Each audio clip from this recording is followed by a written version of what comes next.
Hey, I'm going to give you a couple of bits of advice before we begin graphing absolute value functions. The first is that when you're graphing functions, it's always a good idea to memorize the parent function for that particular equation. And you'll make a connection between the picture and the equation. And over time, you'll see that if you constantly remind yourself of what the parent function is and what the graph should look like, it'll be easier for you to identify those graphs on tests, and vice versa, it'll be easier for you to identify the equation if you are presented with a graph. Now, the equation for an absolute value graph is simply y equals absolute value of x. And you have these straight goalposts that are around the x term.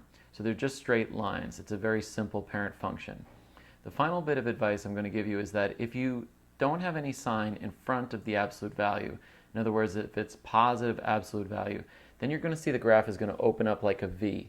But if there's a negative sign in front of the absolute value, then it's going to be a V but upside down. It's going to open downward. All right, so those are my helpful tips for today. Enjoy the video, and I'll see you afterwards.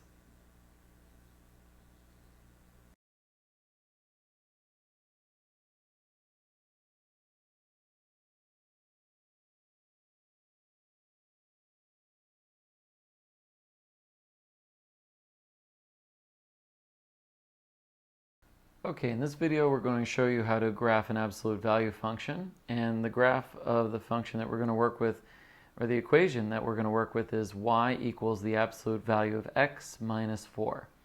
Now, when you have an absolute value function, it's always a V-shaped function, and when you have this minus 4 on the outside of the absolute value signs, this is telling you that the graph is actually going to move down by 4 units. And I can prove that simply by creating a small xy table and plug in a couple of values for x and then put those into the equation and look at what value comes out. So for example, if I were to put in negative 4 in place of x, negative 4 absolute value would be positive 4, and positive 4 minus 4 is 0.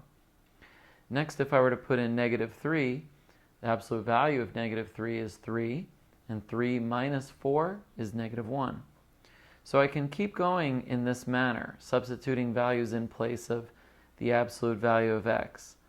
And what happens is the values of y change, and then once we get to 0, we have a low point at negative 4. So this is as low as the graph is going to go. If I keep substituting in values, what happens is the graph actually starts to increase. So if I put 1 in place of x, I have 1 minus 4, which is negative 3. If I put in 2, I have 2 minus 4, which is negative 2. And you can see that the values are increasing now. And if I put in 4, we'll be at 0. So these are the values that I can use to make my graph. So starting here at negative 4, 0 would be this point right here. Negative 3, negative 1 is this point right here. Negative 2 is this point right here.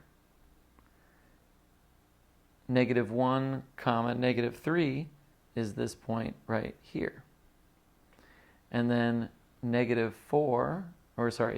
comma negative 4 is this point right down here. So you can see that the function is decreasing in this direction. And then if we graph the subsequent points, the next points, you can see 1, negative 3 is here, 2, negative 2 is here. So the next point would be 3, negative 1, 3, negative 1, and 4, comma 0. So right here, this shows you the shape of the absolute value graph. And again, it's characteristic V-like shape. So that's all I have for you for the absolute value function and the graph of the equation y equals absolute value of x minus 4. It's a typical absolute value graph, just translated down by 4 units.